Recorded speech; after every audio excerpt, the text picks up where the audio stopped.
Kemudian kenapa Allah Subhanahu wa taala menciptakan iblis dan syaitan? Apa hikmahnya? Kemudian langkah-langkah mereka. Kemudian dari mana mereka diciptakan? Bagaimana kehidupan mereka? Apakah mereka sama dengan manusia? Dan begitu seterusnya nanti kita akan ulas tentang seputar kehidupan alam jin dan juga syaitan. Ma'asyiral muslimin yang dimuliakan Allah Subhanahu wa taala. Pertama, kita harus meyakini tentang wujudul jin. Jin itu ada. Kenapa saya membahas soal jin dan syaitan? Karena iblis itu bagian daripada jin. Dan itu pendapat yang kuat berdasarkan firman Allah Subhanahu wa taala, "Kana minal jinni fa fasaqa an amri rabbih." Iblis itu bagian daripada jin yang melakukan kefasikan kepada Rabbnya. Berarti iblis itu bagian daripada jin. Makanya kita akan ulas kehidupan jin. Tentang keberadaan jin, Syekhul Islam Ibn Taimiyah rahimahullahu taala mengatakan, "Lam yukhalif ahadun min tawaifil muslimin fi wujudil jin. Wala fi anna Allah arsala Muhammadan sallallahu alaihi wasallam ilaihi. Wa hadha li anna wujudal jinni tawatarat bihi akhbarul anbiya tawaturan ma'luman bil idtirari. Wa ma'lumun bil idtirar annahum ahya'un uqala fa'iluna bil iradah. Bal ma'murun manhiyun." Syekhul Islam Ibn Taimiyah rahimahullahu taala mengatakan, tidak ada satupun kelompok dari kalangan kaum muslimin yang menyelisihi tentang keberadaan adanya jin. Dan juga tidak ada yang menyelisihi bahwa Allah Subhanahu wa taala mengutus Nabi sallallahu alaihi wasallam juga untuk mereka. Jadi nabinya jin juga adalah nabinya manusia. Kemudian beliau mengatakan, wahada, dan karena inilah sesungguhnya keberadaan jin itu sesuatu yang sifatnya mutawatir, sudah tersebar, yang dihabarkan para nabi sebelumnya. Bukan hanya Nabi SAW, para nabi sebelumnya juga menghabarkan tentang keberadaan adanya jin. Dan mereka adalah makhluk yang hidup, berakal. Mereka melakukan sesuatu karena kehendak, dan mereka diperintah dan juga dilarang. Dari sini menunjukkan bahwa jin itu ada, walaupun tidak bisa kita rasakan keberadaannya. Maksudnya tidak bisa kita lihat, tapi kita bisa rasakan keberadaan mereka. Itu kita bisa rasakan, sebagaimana kita bisa merasakan keberadaan para malaikat. Maka jin juga sama, kita bisa merasakan keberadaan mereka. Dari mana kita tahunya? Ketika kita kemudian tergerak untuk melakukan perbuatan jahat, perbuatan maksiat, maka itu tandanya bahwa siapa yang menyuruh perkara-perkara itu was-was daripada syaitan dari kalangan jin.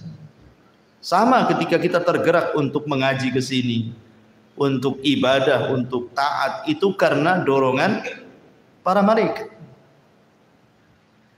Artinya bahwa bukan sesuatu yang kita tidak bisa melihat, bendanya tidak ada. Contoh saja kipas ini, kita bisa rasakan anginnya, tapi apakah antum bisa mensifati anginnya berbentuk apa? Kan tidak bisa, tapi kan kita bisa rasakan.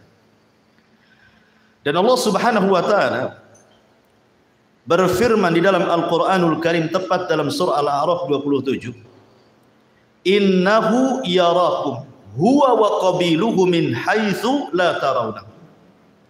Sesungguhnya mereka, maksudnya kalangan jin itu, mampu melihat kalian, dia maksudnya iblis dan seluruh kabilah-kabilah jin, dari tempat yang kalian tidak mampu melihat mereka. Makanya jin kenapa disebut jin? Lijtinanihim au istitarihim. Maksudnya kenapa disebut jin itu? Karena tertutup. Makanya bayi dalam perut itu disebut janin. Diambil dari kata jin karena tidak tampak kan gitu. Karena jin itu tidak tampak. Ma'asyiral muslimin yang dimuliakan Allah Subhanahu wa taala. Akan tetapi walaupun sebagian ataupun seluruh manusia tidak sanggup melihat jin, tapi ada sebagian hewan mereka melihat jin. Kita manusia memang tidak ditakdirkan mampu melihat mereka dan mereka melihat kita, tapi ada sebagian hewan itu mampu melihat jin. Seperti dalam hadis Nabi SAW. Nabi SAW bersabda dalam hadis Jabir yang dikeluarkan oleh Abi Dawud dalam sunannya, "Idza sami'tum nibahal kilab wa nahiqal hamir bil lail fata'awwadhu billahi minasyaitani fa innakunna yarawna ma la taraw." Kata Nabi SAW, apabila kalian mendengar gonggongan anjing ataupun suara keledai di malam hari, maka berlindunglah kalian kepada Allah dari syaitan. Karena sesungguhnya dua hewan itu sedang melihat sesuatu yang kalian tidak bisa lihat. Hadis ini, kata para ulama, bahwa mereka adalah melihat syaitan. Karena kita disuruh berlindung dari syaitan. Karena mereka melihat syaitan. Maksudnya anjing dan keledai itu. Ya. Artinya ada sebagian hewan itu yang ditakdirkan oleh Allah Subhanahu wa taala melihat mereka. Tapi kita selamanya tidak akan melihat mereka. Tapi sebagian para ulama mengatakan sebagai keadilan Allah. Ketika di dunia kita tidak bisa melihat mereka, maka di akhirat kita bisa melihat mereka, mereka pula tak bisa melihat kita. Dibalik gitu ya. Kalau di dunia kan kita tidak bisa melihat mereka, tapi di akhirat kita bisa melihat mereka. Itu ada sebagian ulama mengatakan seperti itu. Taib ma'asyiral muslimin yang dimuliakan Allah Azza wa Jalla. Pertanyaannya, kenapa Allah Subhanahu wa taala menciptakan jin? Maksudnya jin-jin yang jahat itu. Ya, ala ra'sihim iblis, tentu ketua gengnya adalah iblis. Kenapa Allah Subhanahu wa taala sampai menciptakan iblis? Buat apa? Ya. Maka kita katakan bahwa Allah Subhanahu wa taala adalah Maha Hakim, Maha bijaksana. Artinya seluruh perbuatannya didasari karena sebuah hikmah. Jadi Allah Subhanahu wa taala ketika menciptakan sesuatu itu tidak ada yang sia-sia. Tetapi ada hikmah di balik penciptaannya.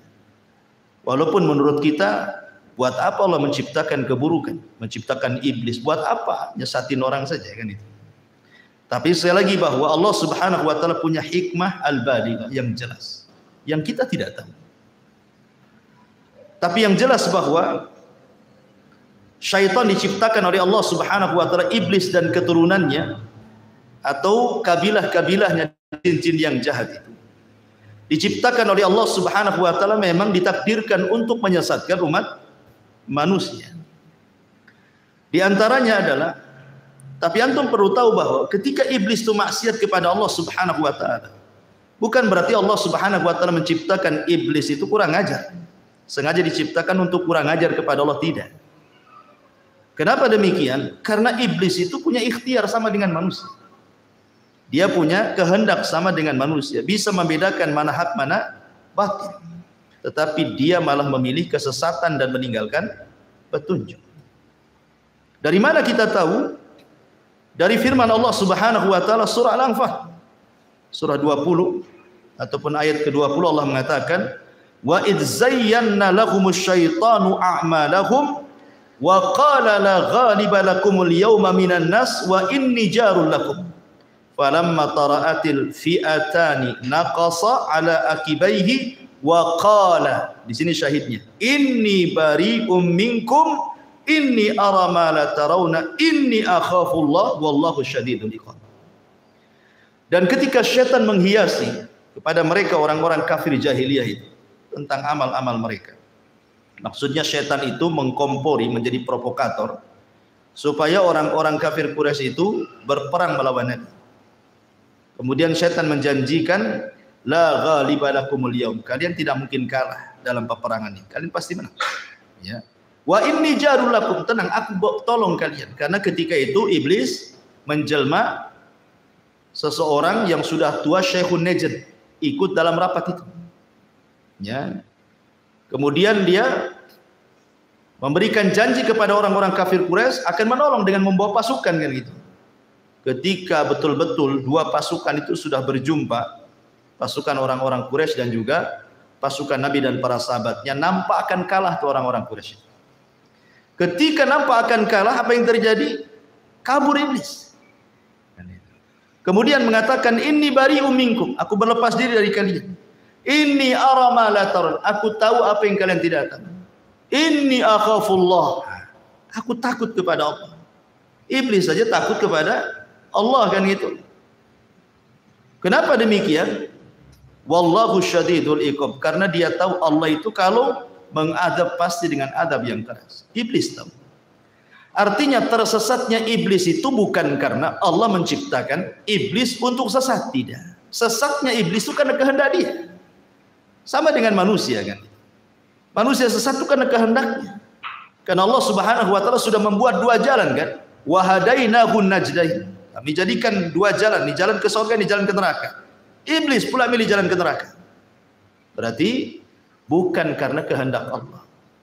Bukan Allah sengaja menciptakan iblis untuk sesat gitu ya. Jadi kesesatan iblis itu karena ikhtiar dia. Ya. Ma'asyiral muslimin yang dimuliakan Allah Subhanahu wa taala. Dan di antara hikmahnya yang disebutkan para ulama. Kenapa Allah Subhanahu wa taala menciptakan iblis, jin, syaitan dan yang semacamnya? Pertama, idharu qudratillahi azza wa jalla. Allah ingin menampakkan kuasanya. Allah ingin menampakkan kekuasaannya kepada makhluknya. Di mana Allah Subhanahu wa taala sanggup menciptakan malaikat dari cahaya. Allah sanggup menciptakan Adam dari tanah, dan Allah pun sanggup menciptakan jin, syaitan dari api. Artinya ini kekuasaan Allah. Allah hendak menampakkan kekuasaannya bahwa Allah bisa menciptakan sekehendaknya yang tidak bisa dilakukan siapapun. Kemudian yang kedua, al-fitnatu lil bashar. Di antara hikmahnya adalah memang Allah ciptakan jin dan atas kehendaknya kemudian dia tersesat, Allah sengaja untuk menjadikan fitnah bagi manusia. Karena dengan adanya syaitan dan dia menjadi fitnah bagi manusia, maka disinilah nampak Allah Subhanahu wa taala hendak menguji mereka. Apakah manusia itu jujur? Apakah mereka tidak jujur dalam keimanan? Maka harus diuji kan begitu. Kalau tidak ada mengujinya, tidak ada syaitan, tidak ada iblis, maka tidak ada pembeda antara yang baik dengan yang buruk artinya. Dan buat apa juga Allah menciptakan neraka dan surga kalau begitu? Sehingga memang tujuannya adalah untuk memfitnah manusia. Dan itu bisa kita lihat di dalam surah An-Nisa ayat 116 dan 117. Di mana Allah mengatakan, mengambil ucapan iblis, apa kata iblis? La takhidanna min ibadika nasiban mafruḍa wa la udhillannahum wa la umanniyannahum wa la amurannahum fala yubattikunna adhanal an'am wa la amurannahum fala yughayyiranna khalqallah wa man yattakhidhish syaitana waliyan min dunillah faqad khasira khusranan mubina. Dan syaitan mengatakan, aku pasti mengambil bagian tertentu dari hamba-hambamu ya Rabb, dan pasti aku akan sesatkan mereka, dan akan kubangkitkan angan-angan kosong mereka, dan akan kusuruh mereka memotong telinga-telinga binatang ternak, lalu mereka benar-benar memotongnya, dan aku akan suruh mereka mengubah ciptaan Allah, lalu mereka pun benar-benar mengubahnya. Barang siapa yang menjadikan setan sebagai pelindung selain Allah, maka sungguh dia telah menderita kerugian yang nyata. Dia di antara hikmahnya Allah Subhanahu wa taala menciptakan syaitan, iblis atau jin yang jahat itu untuk membuat fitnah. Ya. Apa saja bentuk fitnahnya nanti akan sebutkan. Kemudian yang ketiga, tahqiqus sifatil ilahiyah, untuk mewujudkan sifat ketuhanan, di mana di antara nama dan sifat Allah Subhanahu wa taala adalah Al-Ghafur. Allah itu zat yang maha pengampun. Karena di antara sifat Allah Subhanahu wa taala adalah Al-Ghafur. Tentu sifat ini bukan hanya sekedar melekat kepada Allah saja, tapi juga harus ada kenyataannya.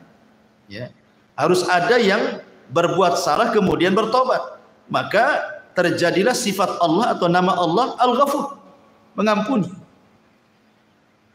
Lah kalau tidak diciptakan syaitan, macam mana manusia akan salah? Ya kan? Manusia tidak akan bersalah kan itu. Tidak ada syaitan, tidak ada mengganggunya. Makanya kemudian ini juga salah satu disebutkan para ulama supaya terciptanya, terwujudnya sifat Allah dan namanya yang disebut dengan Al-Ghafur. Kemudian juga yang keempat, ad-dunya daru ikhtibaril insan. Bahwa dunia ini memang tempat ujian bagi manusia. Jadi Allah Subhanahu wa taala menciptakan manusia, kemudian menempatkan manusia di bumi. Kemudian menjadikan mereka khalifah di bumi. Akhirnya Allah Subhanahu wa taala berikan nikmat yang banyak kepada manusia yang kalau kita hitung nikmatnya itu tidak mungkin kita hitung. Wa in ta'uddu nikmatallahi la tuhsuha. Kalau engkau hendak menghitung nikmat Allah tidak mungkin kehitung. Saking banyaknya kan gitu. Maka karena Allah Subhanahu wa taala sudah memberikan banyak nikmat kepada manusia, menyenangkan manusia, memudahkan hidup manusia, maka Allah Subhanahu wa taala jadikan dunia ini darul ikhtibar. Allah akan memberikan ujian kepada mereka. Siapa yang taat, siapa yang bermaksiat kan itu. Maka karena dunia ini tempat ujian, harus ada yang bermaksiat, harus ada yang taat, harus ada yang berbuat baik, harus ada yang melakukan perbuatan dosa. Lah salah satunya adalah yang menyebabkan manusia itu melakukan keburukan adalah karena was-was daripada syaitan. Ya. Maka akhirnya kemudian ada yang tergoda syaitan, akhirnya tidak sanggup memegang ujian Allah. Bermaksiatlah dia kepada Allah Azza wa Jalla. Ini juga di antara hikmahnya. Kemudian juga di antara hikmahnya adalah untuk supaya menjadi pelajaran kepada para malaikat, menjadi pelajaran kepada orang-orang yang beriman, baik dari kalangan para nabi ataupun para pengikut orang-orang yang beriman, bahwa hati-hati jangan melakukan dosa. Sebagaimana kemudian Allah Subhanahu wa taala murka kepada iblis, mengutuknya, mengeluarkan dari surga, mengusirnya lagi. Disebabkan apa? Dosa. Karena tidak mau sujud kepada perintah Allah Subhanahu wa taala kan. Ketika Allah mengatakan usjudu li Adam fasajadu illa iblis, gitu ya. Ketika Allah mengatakan sujudlah kalian kepada Adam, semua malaikat sujud kecuali iblis. Aba wastakbara wa kana minal kafir. Sombong, enggan, termasuk hamba Allah yang kafir. Maka ini juga supaya para malaikat tahu dan tertanam sifat takut dalam diri-diri para malaikat ataupun para nabi ataupun orang-orang yang beriman, jangan seperti mereka. Sebab kalau seandainya seperti mereka, maka Allah pun akan murka sebagaimana Allah murka kepada mereka, kepada para jin yang jahat ya, terutama kepada iblis pembesarnya. Kemudian juga ini juga adalah pelajaran bahwa manusia itu tidak bisa hidup tenang. Harus ada mujahadah, harus ada jihad. Dan itu ya. Harus ada kesungguhan di dalam melawan musuh-musuh Allah Subhanahu wa taala. Maka di antara hikmahnya juga supaya manusia tidak hidup leha-leha, malas-malas, tetapi kemudian didorong untuk sungguh-sungguh dalam hidup, beristihad, kemudian mujahadah sungguh-sungguh melawan musuh-musuh Allah Subhanahu wa taala dari kalangan syaitan. Kemudian juga supaya Allah Subhanahu wa taala bisa membedakan mana yang baik, mana yang buruk. Liyamizallahul khabitha minat tayyib, agar Allah bisa membedakan mana yang jahat, mana yang baik. Itu di antara hikmah-hikmahnya dan banyak disebutkan para ulama. Ma'asyiral muslimin yang dimuliakan Allah Subhanahu wa taala, ingat bahwa syaitan sudah berjanji di hadapan Allah Subhanahu wa taala, bahkan bersumpah. Apa sumpahnya? Syaitan mengatakan fa bi izzatika la ughwiyannahum ajmain. Demi kemuliaanmu ya Rabb, ya, la ughwiyannahum ajmain, aku akan sesatkan semua anak turunan Adam tanpa terkecuali. Kemudian di ayat yang lain, bagaimana usaha syaitan ini? La aqudanna lahum siratakal mustaqim, saya akan sesatkan mereka dari jalanmu yang lurus. Tsumma la'atiyannahum, sungguh aku akan datangi mereka, min baini aidihim, dari depan mereka, wa min khalfihim, dari belakang mereka, wa an aimanim, dari kanan mereka, wa an syamailim, dari kiri mereka, wa la tajidu aktsarahum syakir, sampai engkau akan dapati kebanyakan mereka tidak akan menjadi hamba yang bersyukur kepadamu. Ya. Jadi dari sini menunjukkan bahwa iblis antaranya itu dari jin-jin yang jahat, dari kalangan syaitan itu, mereka akan berusaha dari arah mana saja. Ya, dari arah mana saja, dengan cara apa saja untuk menyesatkan anak Adam, baik dengan jalur yang baik ataupun dengan jalur yang jahat. Ulama menyebutkan bahwa di antara langkah syaitan atau khutuwati syaitan itu ada 7. Ya, di antara langkah-langkah syaitan itu ada 7. Yang pertama, syaitan itu akan membuat manusia kalau tidak kufur musyrik, disuruh menyekutukan Allah Subhanahu wa taala atau melakukan kekufuran. Makanya kemudian dalam surah Yasin 60 Allah mengatakan, alam ahad ilaikum ya bani adam alla ta'budu syaitan innahu lakum aduwwum mubin. Bukankah aku sudah mengikat perjanjian kepada kalian wahai anak Adam, jangan sembah syaitan, karena dia musuh kalian yang nyata. Allah sudah mewanti-wanti, jangan sembah syaitan, karena memang syaitan itu berusaha supaya manusia menyembah dia. Makanya kemudian Nabi Ibrahim alaihi salatu wassalam mengatakan kepada ayahnya, ya abati la ta'budi syaitan, wahai ayahku jangan sembah syaitan, karena tujuan syaitan itu bagaimana manusia menyembah, ya, melakukan kesyirikan dan kekufuran.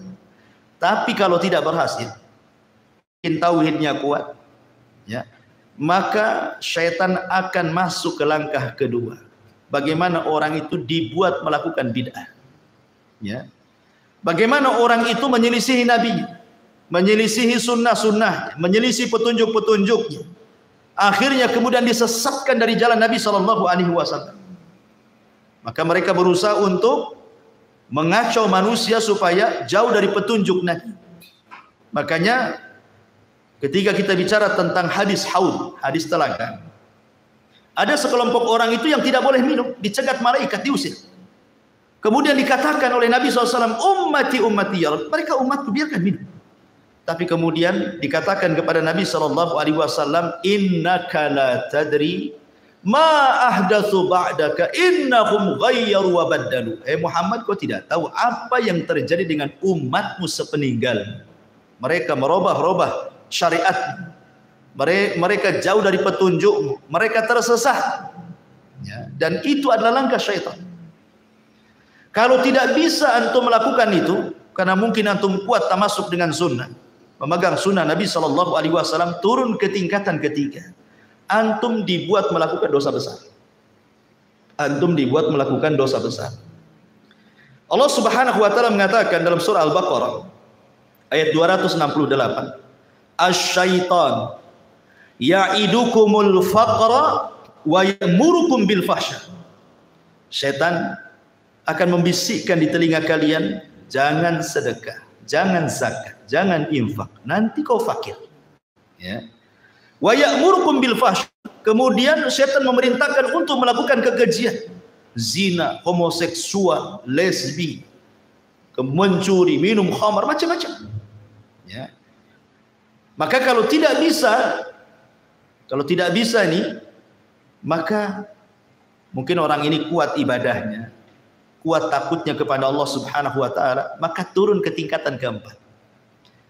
Syaitan akan mengarahkan antum untuk melakukan as-saghair, dosa-dosa kecil. Mungkin dosa besar tidak. Ya. Anda tidak melakukan zina, tapi Anda melihat aurat perempuan. Ya kan? Seperti itu, dibuatnya kemudian orang itu melakukan dosa kecil. Kemudian kalau tidak bisa juga, karena memang Anda ini kokoh akidahnya, kokoh sunnahnya, kokoh ibadahnya, maka setan akan beralih ke nomor 5. Lebih rendah lagi. Apa itu? Disibukkan dengan perkara-perkara mubah. Perkara-perkara mubah. Ya, nonton bola itu mubah. Tidak ada hukum. Tetapi ketika melalaikan sampai nobar antum, sampai jam berapa nobar? Sampai jam 4. Jam 4 ngantuk pula antum. Akhirnya lewatlah subuh. Itu kan?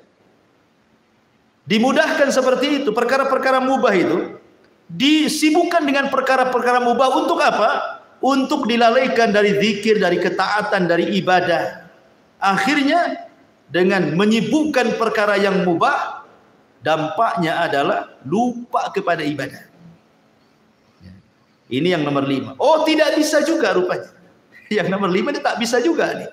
Turun lagi itu ke yang ke-6. Apa yang ke-6?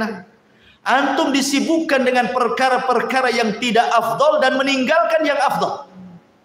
Disibukkan dengan perkara sunnah, tapi melalaikan yang wajib.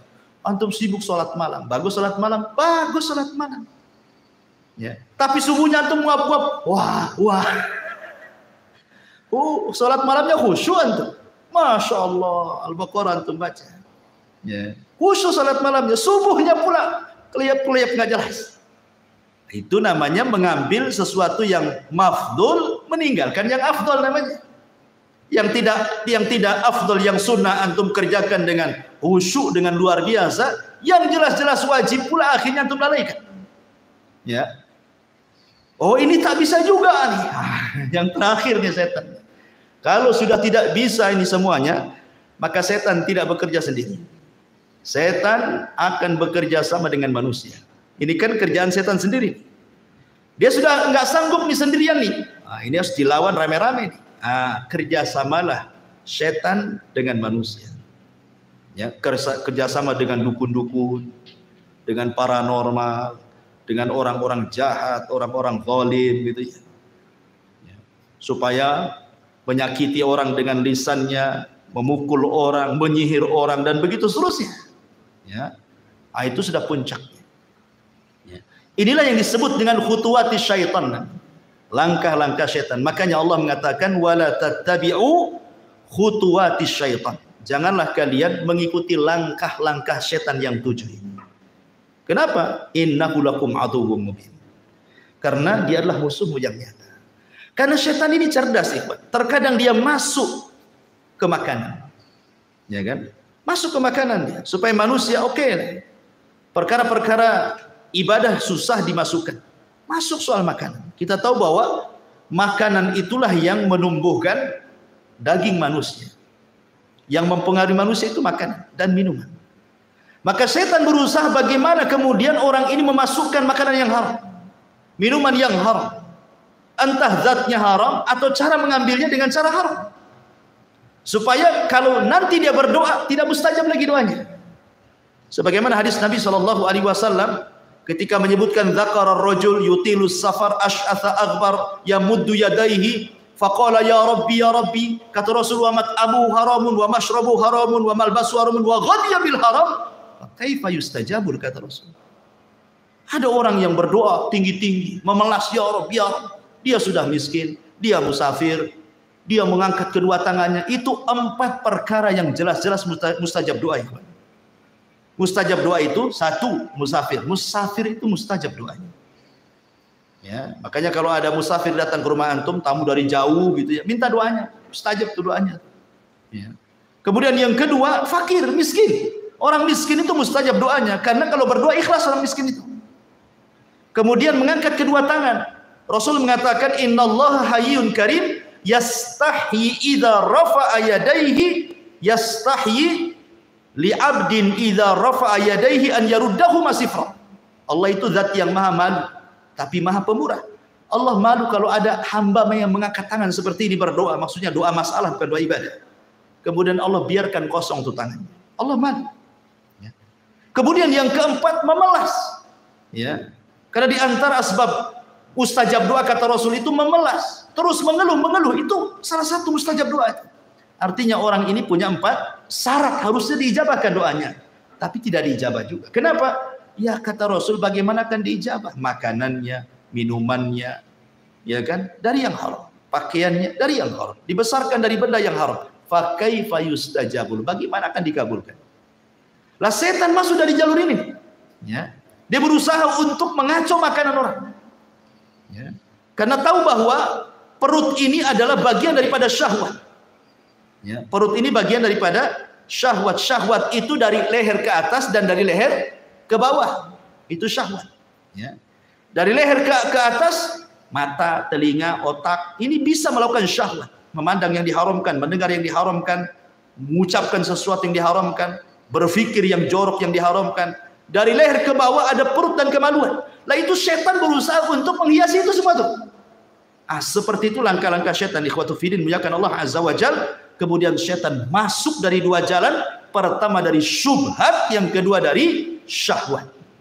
Ya. Syubhat merusak agamanya, syahwat merusak akhlaknya. Kalau sudah masuk dua jalur itu, rusak semuanya manusia itu. Agamanya rusak, akhlaknya rusak. Apa yang dikehendaki manusia itu? Ya. Ma'asyiral muslimin yang dimuliakan Allah Subhanahu wa taala. Tetapi ikhwan, ingat, kemampuan setan untuk menguasai manusia itu. Setan itu hanya menguasai manusia dari 4 jalan saja.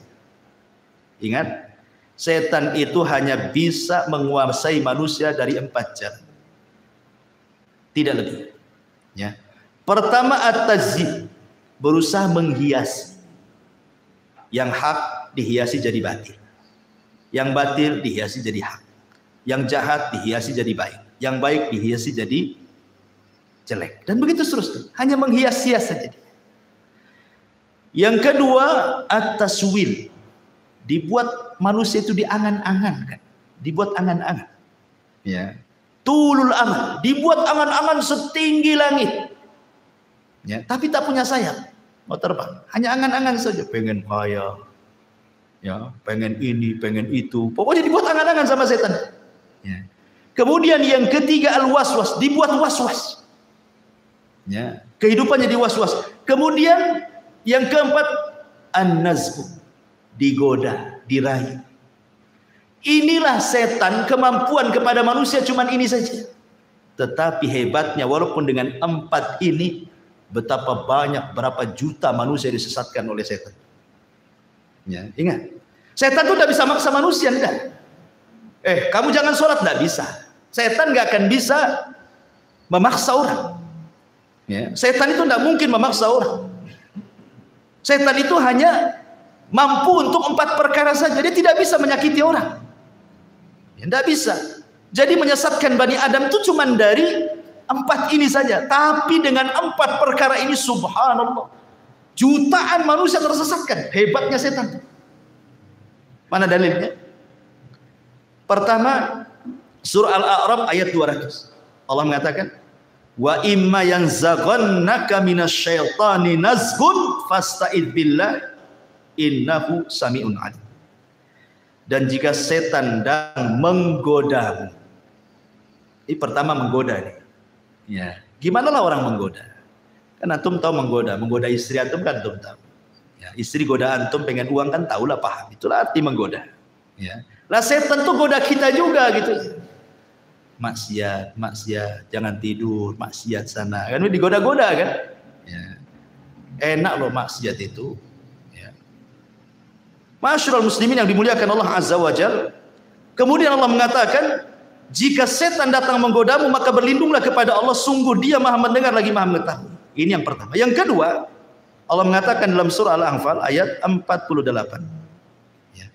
Allah mengatakan, wa id zayyana lahumus syaitan. Ingatlah ketika setan menjadikan terasa indah bagi mereka perbuatan dosa. Jadi tugas setan mengindah-indahkan saja. Ya kan? Mengindah-indahkan bagaimana perkara dosa itu jadi baik gitu. Perkara jahat itu seolah-olah taat, perkara buruk itu seolah-olah indah gitu. Ya. Ini yang kedua. Yang ketiga disebutkan dalam surah An-Nas ayat 5. Antum hafal semua, alladzi waswisu fi sudurin nas. Dialah yang memberikan was-was, dorongan-dorongan, bisikan-bisikan. Ya. Kemudian yang terakhir, dalam surah Muhammad ayat 25. Allah mengatakan, innal ladzina irtaddu ala adbarihim min ba'di ma tabayyana lahumul huda asyaitanu sawwala lahum wa amla lahum. Apa katanya? Sesungguhnya orang-orang yang berbalik kepada kekafiran setelah petunjuk itu jelas bagi mereka, setanlah yang telah merayu mereka dan memanjangkan angan-angan mereka. Ya, jadi setan itu saya ulangi dari 4 cara itu menyesatkan orang itu. Pertama menghiasi, yang kedua membuat angan-angan, yang ketiga membuat was-was, yang ketiga menggoda-goda. Tapi dengan 4 cara ini betapa banyak kemudian kemaksiatan yang terjadi. Pembunuhan, perzinahan, minum khamr, ya kan, kejahatan, penghinaan, cacian, makian, merendahkan, ghibah, namimah, macam-macam dosa keluar tuh.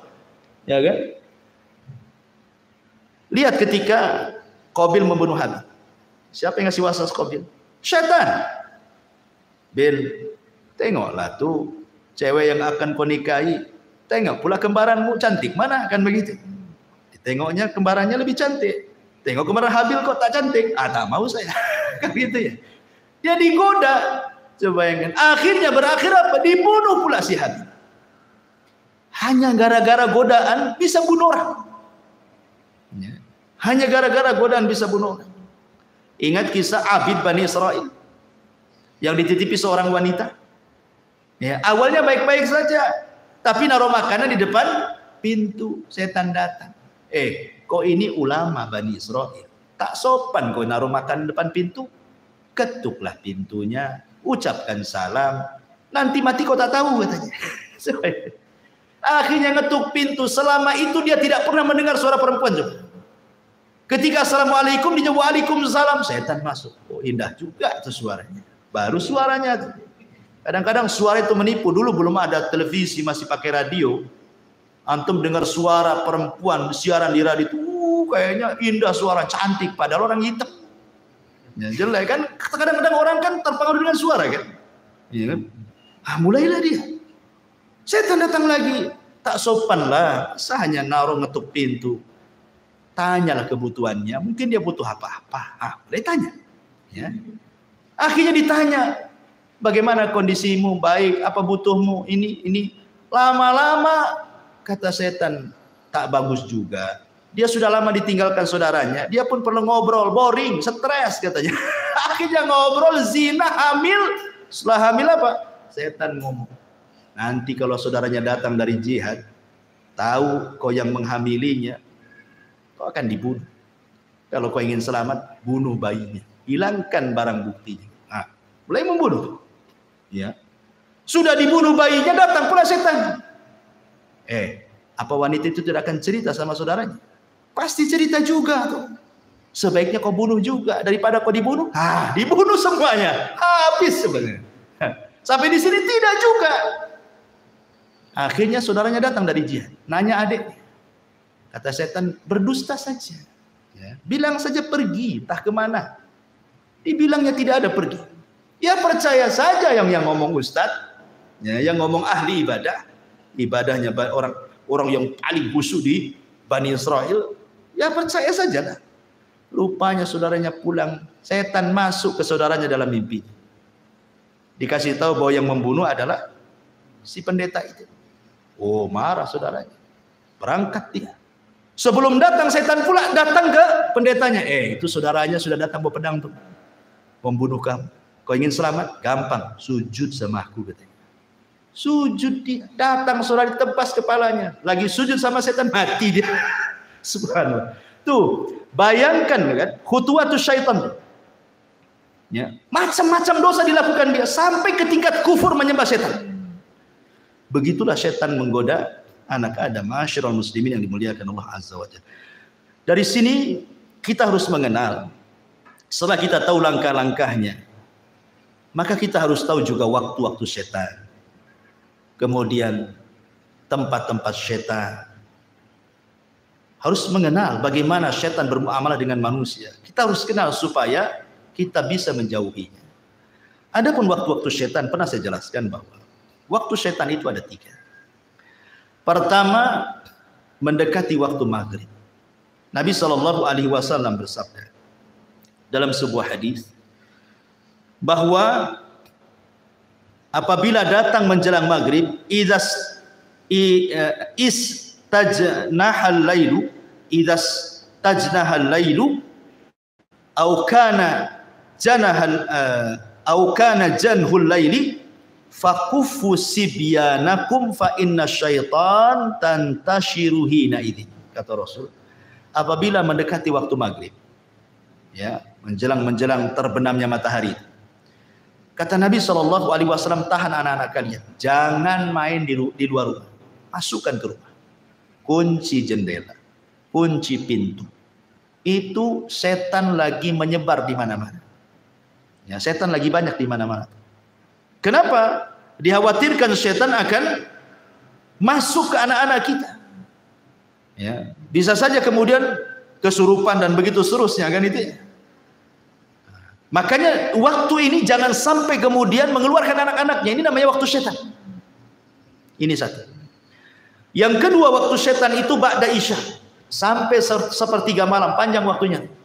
Ba'da isya sampai sepertiga malam akhir. Ini waktu setan. Makanya Nabi SAW yaqra'un nauma qablaha wal hadits ba'daha. Rasul memakruhkan tidur setelah maghrib. Nggak boleh tidur setelah maghrib itu karena ke isya cepat. Ya, nanti bablas maghribnya kan, apa isyanya ya. Kemudian Rasul memakruhkan bicara setelah isya, kecuali ada manfaatnya, entah manfaat dunia atau manfaat akhirat seperti ngaji seperti ini. Tapi kalau tidak ada manfaat dunia dan akhirat, apa sih manfaatnya? Hanya ngobrol nongkrong gitu, tidak jelas gitu ya. Maka setan akan talau bermain-main tuh dengan orang. Dibuatnya orang kuliner malam-malam, berangkat jam 8, pulang jam 12, sampai jam 12 tidak langsung tidur juga, baru tidur ketika malaikat turun pulang pun tidur. Kan sepertiga malam akhir. Jadi orang itu dilalaikan jangan sampai bangun di sepertiga malam akhir, dan kalau bisa jangan sampai subuh bangun. Itu waktu setan. Ya. Makanya kenapa setan itu di malam hari dia sengaja bawa 3 ikatan. Kemudian datang kepada setiap orang yang tidur, diikat tengkunya 3 kali ikatan. Diikat sama setan tengku kita ini. Kemudian kalau sudah dekat-dekat subuh, maka setan akan membisikkan di telinganya, nim naumatan tawilah, tidur. Tidur, malam masih panjang. Padahal udah mau subuh tuh. Itu lagunya tuh. Tidur, tidur, malam masih panjang katanya kan. Coba bayangkan, ya senang aja dia tidur kan. Makanya kata Nabi SAW, kalau dia terbangun wa dzakarallah, langsung dia membaca alhamdulillahilladzi ahyana ba'da ma amatana wa ilaihin nusyur, 1 ikatan hilang. Kalau dia berwudu, 2 ikatan hilang. Kalau dia sholat, hilanglah semua ikatan sehingga dia menjadi jiwanya baik dan menjadi nasyid, rajin. Rajin. Ya. Rajin itu artinya tidak jadi pemalas. Ya. Ini yang kedua. Yang ketiga, waktu setan itu menjelang zuhur, kubalai zuhur, ya sekitar jam 11, setengah 11 sampai jam 12 lah gitu ya. Itu namanya waktu setan. Dari situlah Nabi SAW mengatakan apa? Kilu fa inna syaitana la yakin. Tidurlah siang karena setan tidak pernah tidur siang. Ya, ya bukan tidur betulan, tidur ya mungkin 10 menit jadilah, walaupun ya sleep chicken. Tidur biasa saja walaupun tak nyenyak gitu. Bahkan menurut penelitian profesor Amerika itu, orang yang membiasakan tidur siang menjelang zuhur itu ya antara jam 11 gitu ya, tidur 10 menit jadilah, walaupun tidak tidur beneran rebahan-rebahan itu, maka akan dijauhkan dari stroke dan akan diperbaiki jantungnya, kata mereka ya. Walaupun nggak diteliti orang, kita yakin bahwa setiap perintah itu ada hikmah. Sami'na wa ata'na, selesai. Ya, artinya sekali-kali gitu. Kita melakukan sunnah ini. Ini disebut dengan waktu-waktu setan. Ya. Ada juga waktu-waktu Yang kita disuruh untuk isti'adzah. Ya, kapan itu? Pertama waktu marah. Ini setan masuk ke badan kita. Orang marah itu setannya masuk. Waktul ghadab. Makanya kenapa kata Nabi SAW, apabila engkau marah dalam posisi berdiri, duduk. Kalau masih marah juga, baring. Kalau masih marah juga, wudu. Masih marah juga, sholat. Masih marah juga, tak tahulah, memang pemarah dia. Artinya sudah macam-macam nih kan. Jadi tahap-tahapan Nabi SAW itu sudah dikasih tahu. Ya. Kemudian yang kedua, waktu syahwat. Waktu ketika orang itu syahwatnya bangkit. Isti'adzah kepada Allah Subhanahu wa taala. Apalagi anak-anak muda yang belum kawin, bahaya. Maka disuruh puasa untuk meredakan syahwat. Kemudian juga qabla shalah, menjelang waktu salat. Biasanya setan datang tuh. Kemudian diberatkan kaki melangkah untuk salat. Isti'adzah kepada Allah Azza wa Jalla. Ya. Kemudian yang keempat, al-iqdam ala a'malis salihati. Ketika hendak melakukan sebuah kebaikan. Entah mau kerja bakti di masjid gitu ya. Entah mau sedekah, entah mau apa, pokoknya ada saja.